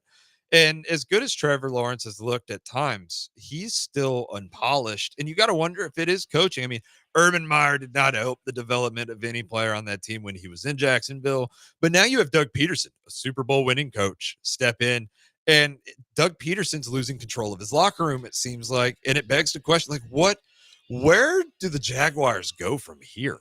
It's really hard to tell, to be honest, because, like, can you salvage your season? I don't even know if you can, especially in the AFC. The Texans are clearly running away with the division too, so it's like it'd be hard for them to leap the Colts. I mean, I know exactly. Joe Flacco is turning back. Joe Flacco is the greatest old quarterback outside of Tom Brady ever. Sure. He's so good at this, but like they have Joe Flacco, and even once Anthony Richardson is healthy, right? They're good. They've already said that they'll bench Joe Flacco. It is AR's team. He's going to get his opportunity once healthy, but you can't give me any sort of response to the fact that the Colts are not going to be better than the Jaguars with AR under helm. Like, just because they're switching back to him, like, he is a better quarterback. The Colts are a better team. This is a lost season. Jacksonville has no clear-cut path to salvaging this year, in my opinion. Exactly. You telling me they're going to win 11 games in a row? Like, I mean, they could be like 9-8 or something like that. But I doubt that. Like, you have to win a significant amount of your games. And And get with yeah, exactly. You have to get hot and you have to sustain that.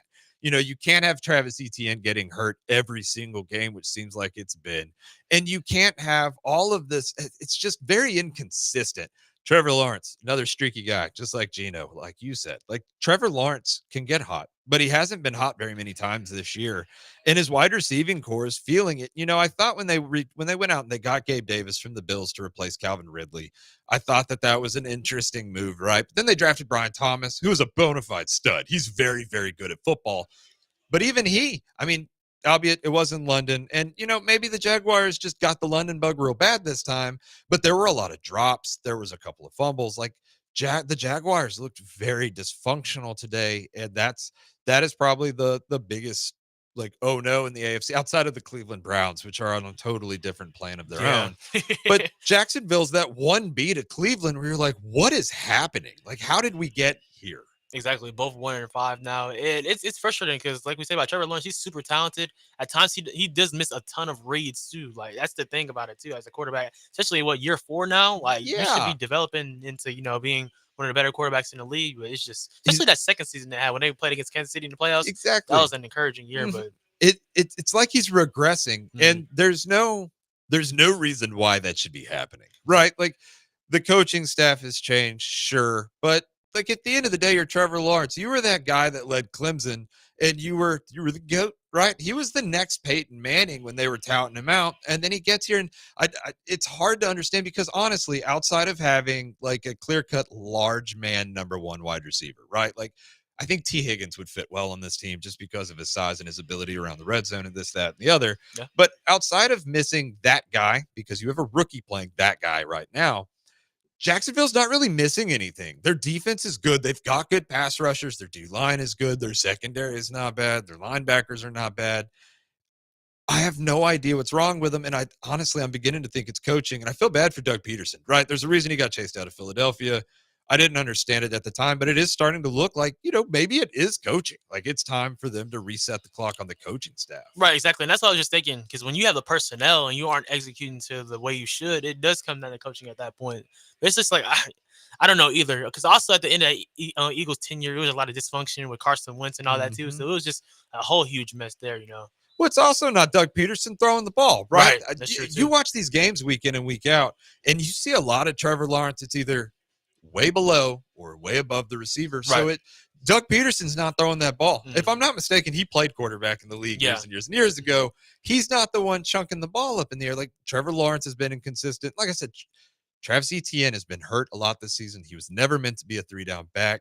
And they're doing well supplementing him with Tank Bigsby. But Tank Bigsby can't do it all alone. And Travis Etienne, when he gets hurt in the first quarter in London, like you're really setting your team up for non-success, right? Because you're never going to get the run game going. And if you can't do that, Chicago does have a top, you can name any number, but Chicago definitely has a top 10 defense this year. They have played just lights out. Oh, for sure. Even last year, too. Yeah. Oh, they always have a good defense. Eberflus, too. He's a good defensive coach, at least, if nothing else, It's very true, yes.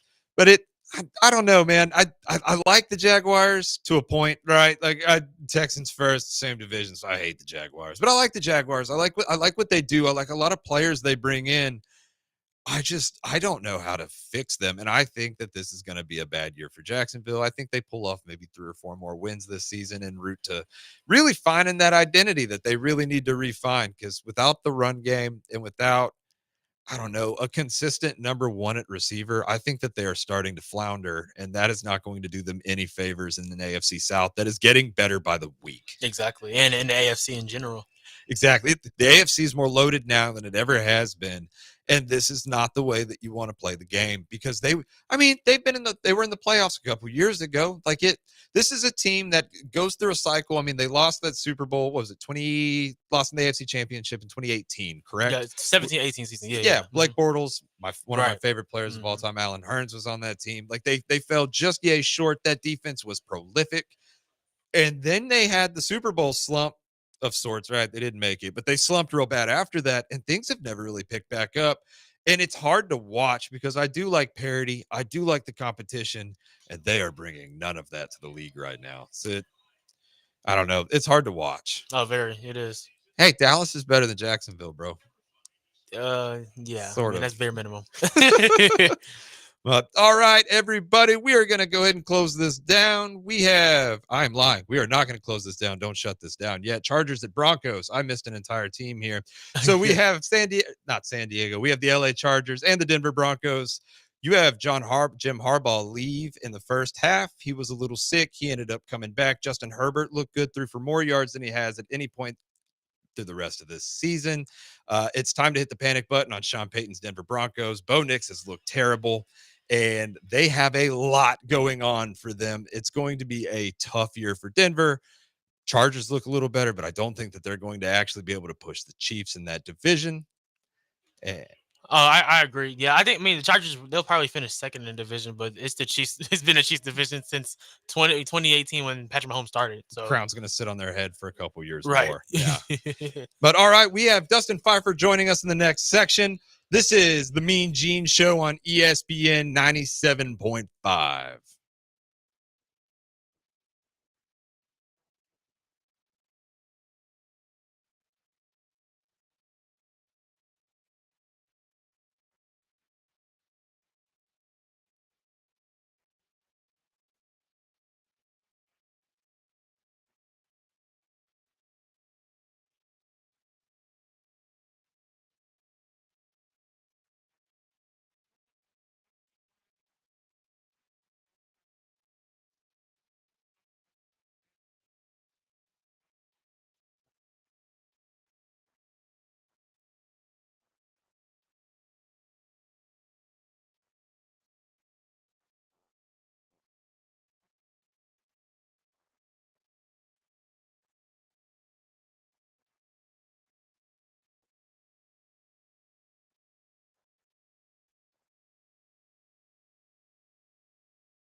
This is the Mean Gene Show on ESPN 97.5 and 92.5. from the Veritex Community Bank Studios. Here's Mean Gene. Welcome back, everybody. You are listening to the Mean Gene Show on ESPN 97.5 Houston. I am your host today, Jacob Meadows, and joining me here momentarily is Mr. Dustin Pfeiffer, co-host of the Sports Kings pod with Mr. Mean Gene and an NFL analyst at Bailey Sports Southeast. One of my favorite people to talk to. He knows more about football than almost anybody that I know, and he is really good at what he does. Everybody, please give a warm round of applause for Mr. Dustin Pfeiffer. What is up, dude? Well, what's going on, Jacob, man? Thanks for having me on. I appreciate it. I hear that Mean Gene's under the weather, so I guess I won't take any shots at him tonight. I'll give him the night off, and we'll just talk football. Oh, man, you can send as many shots his way as you want. Honestly, the only reason he called in tonight is because I'm burying him on fantasy, and he didn't want to face me in person. After. Yeah, I figured that had to be it. His Dodgers are playing. You know, there's just a lot going on for him right now. Exactly. It's a hard life. Mean Gene's got a hard life, man. That's what it is. Absolutely. But, hey, dude, seeing as how you're our resident Panther expert, definitely wanted to break down the Falcons and the Panthers with you. I thought that the Panthers have looked decent with Andy Dalton, but there are very obvious flaws. And of all the people that I know in this world, I know you can break Carolina down better than anybody. So what are your takes on today's game? You know, they played the Atlanta Falcons, lost 38-20. Atlanta is seen as a powerhouse in this division, more or less. The Panthers were seen as what was probably going to be the bottom of the cellar. Did you like what you saw today out of Andy Dalton, out of Chuba Hubbard, out of this offense and defense? Did you like what you saw out of Carolina? Yeah, listen, this game's it went about as I expected. I mean, I thought at home the Panthers would hang around for a little bit. I still think the offense is playing pretty decent. I think they have a very strong running game. You mentioned in Chuba Hubbard. I think he's actually been one of the more underrated running backs so far. I mean, the guy runs so hard. He's averaging 5 yards a carry, and they honestly could probably run it with him more. And, you know, so again, I liked what I saw from the offense. Deontay Johnson played well. Xavier Legette got his second touchdown as a rookie. I really think he's going to continue to develop and be a really good wide receiver in this league. So I like what I'm seeing from the offense. And then, you know, the defense is just a completely different side of the ball. Like they did sacrifice in the offseason by letting go of Brian Burns and Frankie Louvu to use that money to shore up the offensive line on offense, which is they needed to do that to get the offense. So they did make a sacrifice. And then on top of that, once you make those sacrifices, now your depth's not as good. And they have been ravaged with more injuries in this league on defense, probably than any team in the league. Derek Brown, week one, their best player overall on the team, is out for the season. They've since lost Shaq Thompson for the year. They've lost Josie Jewell. They've lost another defensive end. They've lost a corner. I mean, it's injuries right and left, and they just can't keep up. So they hang around in these games and they do the best they can. And then the teams just seem to take over in the end, and that's what Kirk Cousins and the Falcons did. So kind of how I saw this game going, and you're right. From what I've seen with Kirk Cousins these last couple of weeks, he didn't have a big game today, but he managed the game. This was the Kirk Cousins that the Falcons we're looking for, and I think it's a two-team race between them and the Bucs of who's going to win this NFC South.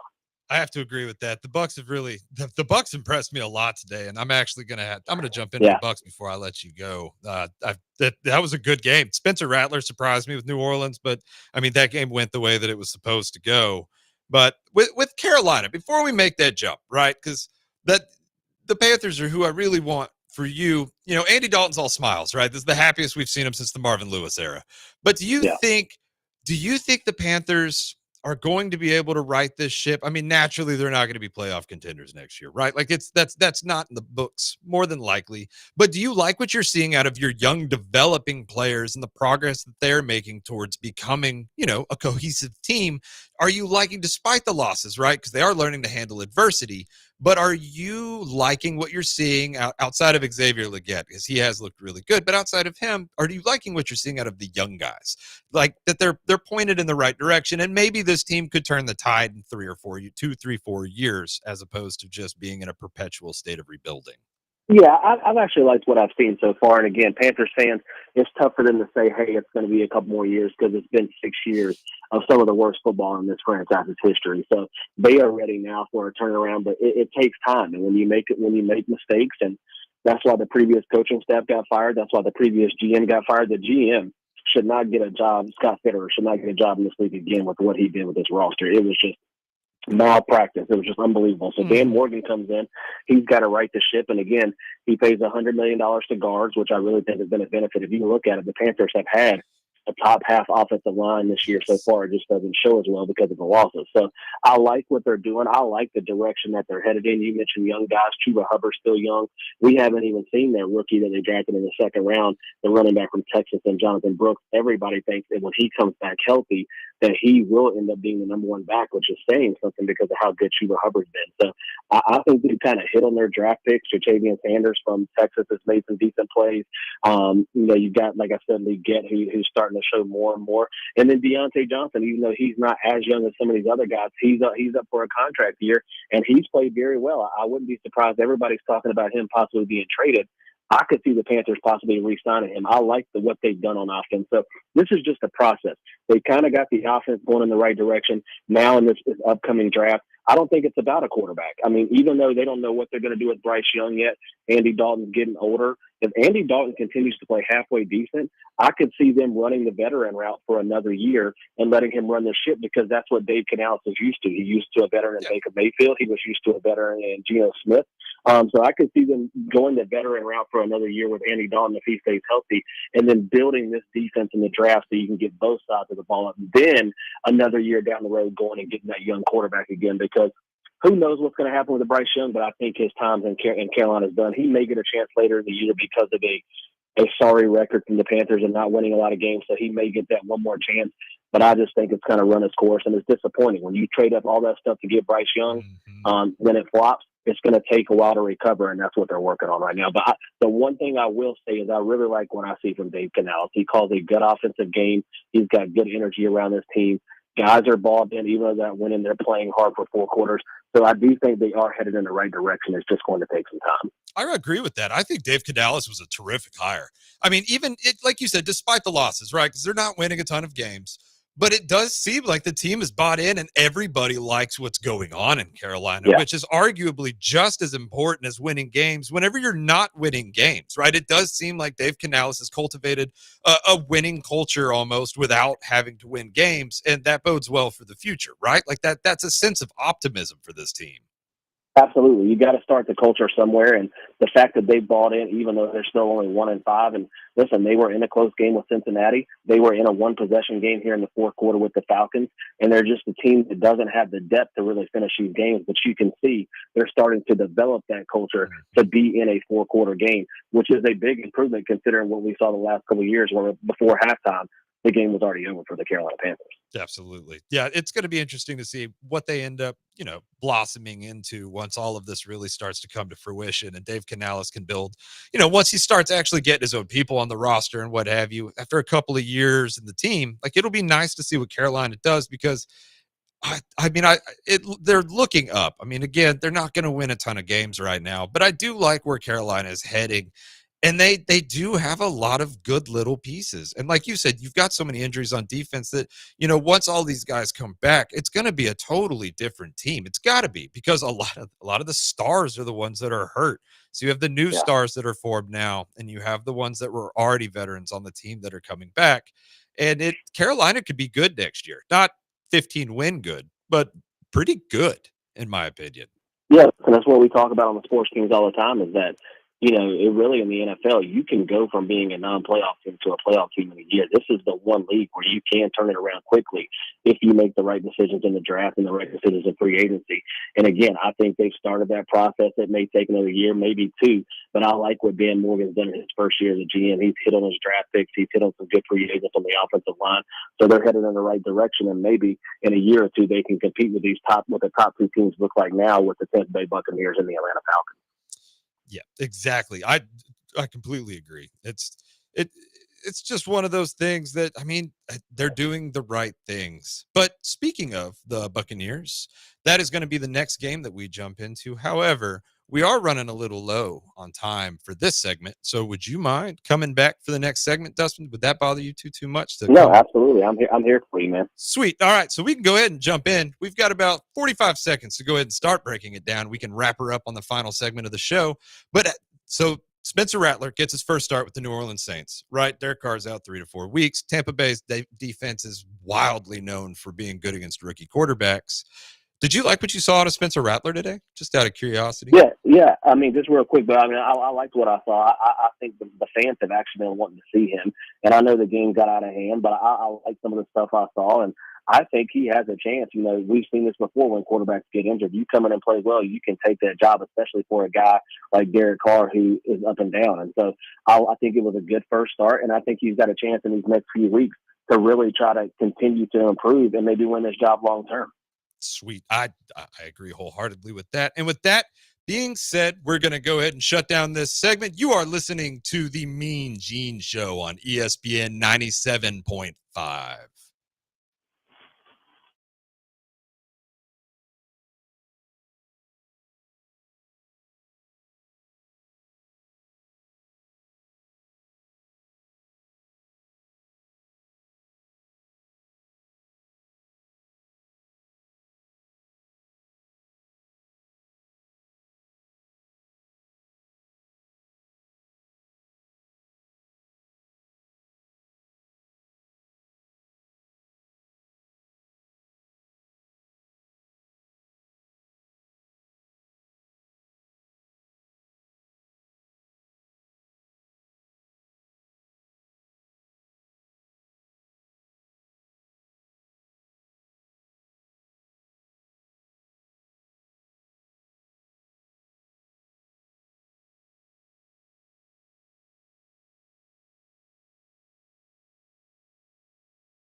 You're listening to The Mean Gene Show on ESPN 97.5 and 92.5. for the Veritex Community Bank Studios. Here's Mean Gene.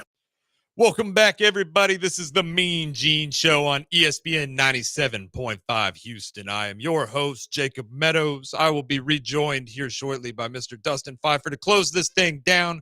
We are on our final segment of the night. Thank you all thank you to everybody that has tuned in. We've had a lot of commotion, a lot of traffic in our chat room. It has been really, really cool. Thank you all for listening today. But Dustin, welcome back, dude. Hey, man, glad to be back. Glad to keep talking about what's going on around the league today. Because as I tell Gene all the time, man, I mean, these weeks are flying by, and these games just continue to get more and more important week in and week out. We've had a lot of good ball lately. This year has been very, very good to us in terms of good ball, both college and professional. Yeah, I mean, it's been a lot of parity, even in college football, but especially in the NFL. And I think this is what the NFL thrives on, is that week in and week out, even the good teams. I mean, you just don't know if they're going to come away with the win. A bad team can beat them one week, and the next week they can look like world beaters. So it's fun to see. And listen, these playoff races are probably going to be about the closest they've been in a long time. You're not kidding, especially for the NFC South, right? Like this is a particularly interesting division right now, because I mean, I know you love your Panthers, but we've got teams like the New Orleans Saints and the Tampa Bay Buccaneers with the divisional clash. And the Saints were winning at halftime, despite Derek Carr being out for multiple weeks and Spencer Rattler starting his first game. You know, the Saints were hanging in there. It looked really, really close. Baker Mayfield had 3 first-half interceptions. The Tampa Bay eventually ended up figuring it out. The second half, they blew this game wide open, right?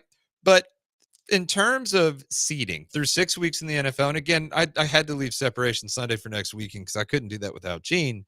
It's one of those things where the Buccaneers, I think, really did separate themselves from the rest of this division today. Do you feel the same about that with what you were able, what you saw this week? Like the Buccaneers look good. The Buccaneers look really good, right? Yeah, I mean, listen, I don't. The only reason I will say that they haven't separated themselves is because what happened last week. The Falcons getting that win at home over the Buccaneers in overtime and already having that leg up on them with 1 game left is a huge advantage to possibly help with that tiebreaker. Like, they had to win that game at home against Tampa Bay on a Thursday night. So, listen, Tampa drops to 51 points, looks great. And Atlanta doesn't look that great, but they get a win in Carolina. I think these two teams have definitely separated. Now, as far as who's on top, I continue to go back and forth. I had the Falcons as the favorite going into the season. I just think when you add a Kirk Cousins, a veteran like that, that's really what that team was missing. They've got the weapons. They've got the running backs, the tight ends, the receivers. They just needed somebody to throw them the ball. And Kirk Cousins comes out slow. He looks 40 years, a very old quarterback coming off an Achilles. So I started getting a little worried.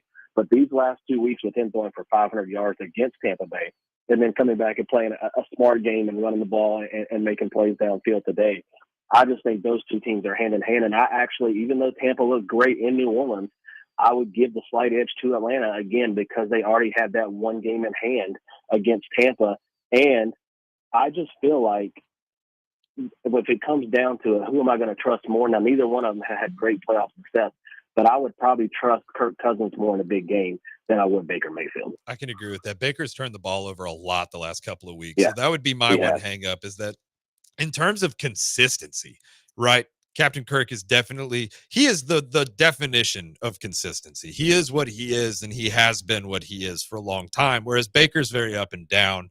And you really, like, you know you're going to get everything from him, but you don't know what that actually entails until the week of the game, right? So exactly. Yeah, I definitely. The other thing I would say, too, is, and I know that Tampa Bay's running game continues to get better each week with Bucky Irvin. I think he is a very good rookie. But, man, I watched that 1-2 punch today with Bijan Robinson and Algier. Yeah. And really, Algier was the number 1 back, and they kind of brought in Bijan number 2, which is kind of surprising.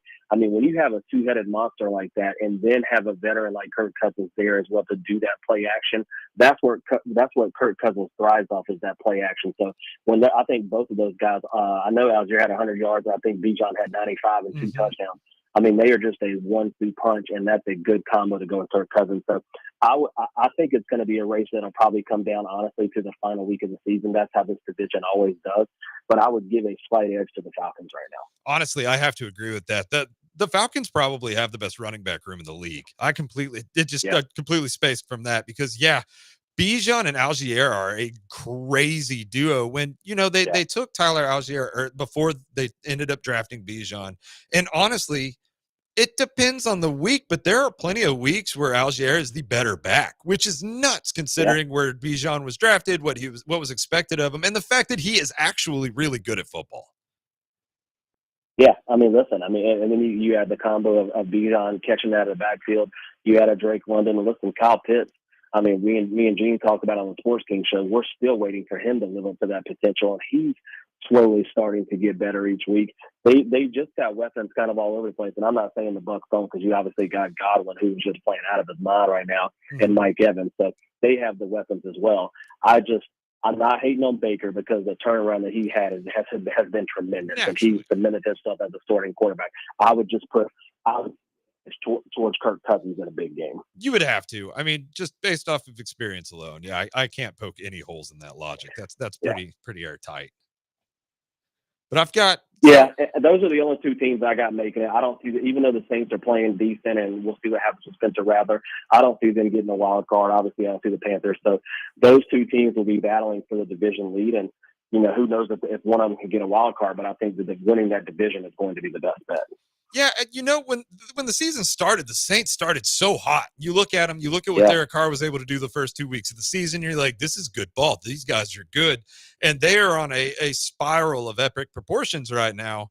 And now Derek Carr's out. So, like you said, you have a rookie that might end up taking his spot as the QB1, but that doesn't bode very well for postseason success, right? Like the Saints look like they might be about to enter a soft rebuild of sorts, and they've got a lot of young talent, but it's time to kind of phase some people out, some people in. You've got a lot of people making a lot of money that you don't necessarily need if you're planning for the future. So yeah, I mean, New Orleans definitely down the third team in this division, and it just feels like that's kind of going to be the way it is for the foreseeable future.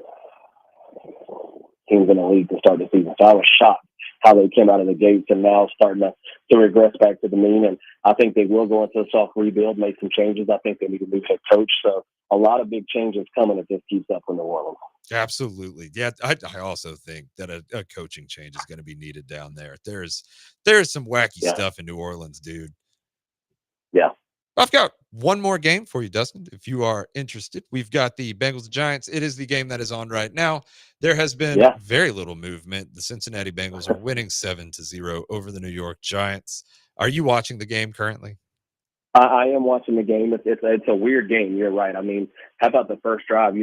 Joe Burrow hardly ever scrambles. He comes out, he runs for 57 yards on the first drive. One of them's a long touchdown run where the defense just completely misses them. And then that's all we've seen since. I mean, you got to give the Giants credit. They're playing some very good defense on their home turf. Obviously, once again, the same problem for the Giants, their offense. Daniel Jones, they can't really get anything going.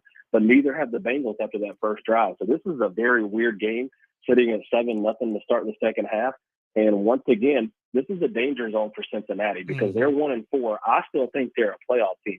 But if they somehow mess around and lose this game tonight, I think this could be the end of their season. So they've got to make sure they don't continue to play around and only stay at 7-0. They got to put this game away and get a win. So that was actually my next question, is if you're kind of worried about Cincinnati this season, because, naturally, since Joe Burrow got there, like, they start slow every year, but this year feels a little different. Yeah, if they lose this game to the Giants, this might be a lost season for the Bengals. And it's weird considering how little turnover they actually had in the grand scheme of things outside of Joe Mixon. I mean, they lose Tyler Boyd to the Titans. Joe Mixon goes to the Texans. But they didn't lose that much. And this does have the feeling of a slightly different Bengals team than what we've had previous years under Joe Burrow. Has been struggling. I mean, they're playing better tonight, but they have really been struggling.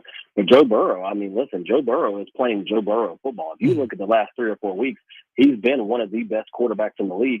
They have just not been getting wins. And that game last week against Baltimore, again, showed me that they took them toe-to-toe and really should have won that game, that they can be still a contender in this league. But again, you got to go out there and do it on the field. And if they can get that defense just to be average with the way that Joe Burrow, Jamar Chase is finally back after doing that little holdout, he seems to be back 100%. T. Higgins is back. And I just think they can make this run. I've looked at their schedule the next few weeks. It's pretty soft before they go and play Baltimore again. So they've got to start stacking some wins. And it starts tonight by not messing around in New York and making sure they close out this win. If they can get to 2-4 and get to another couple of soft games coming up, they can get right back to that 500 mark and make a run. I'm a big Joe Burrow fan, so I'm not counting the Cincinnati Bengals out yet.